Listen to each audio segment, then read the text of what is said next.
जब हमारे फरिश्ते लूत के पास आए तो वो उनके आने से गमनाक और तंगदिल हुए और कहने लगे कि आज का दिन बड़ी मुश्किल का दिन है। और लूत की कौम के लोग उनके पास बेतहाशा दौड़ते हुए आए और ये लोग पहले ही से इंतहाई बेहुदा हरकतें किया करते थे। लूत ने कहा कि ऐ भाइयों, ये जो मेरी कौम की लड़कियां हैं ये तुम्हारे लिए जायज और पाक है, तो अल्लाह से डरो और मेरे मेहमानों के बारे में मुझे बेआबरू न करो। क्या तुम में कोई भी शाइस्ता आदमी नहीं? वो बोले, तुमको मालूम है कि तुम्हारी इन बेटियों की हमें कुछ हाजत नहीं और जो हमारी गरज है उसे तुम खूब जानते हो। लूत ने कहा, ऐ काश मुझ में तुम्हारे मुकाबले की ताकत होती या मैं किसी मजबूत कले में पनाह ले लेता। फरिश्तों ने कहा, ऐ लूत, हम तुम्हारे परवरदिगार के फरिश्ते हैं, ये लोग हरगिज तुम तक नहीं पहुंच सकेंगे।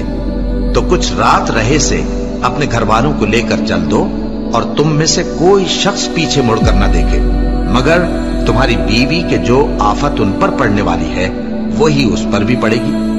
उनके अजाब के वादे का वक्त सुबह है और क्या सुबह कुछ दूर है?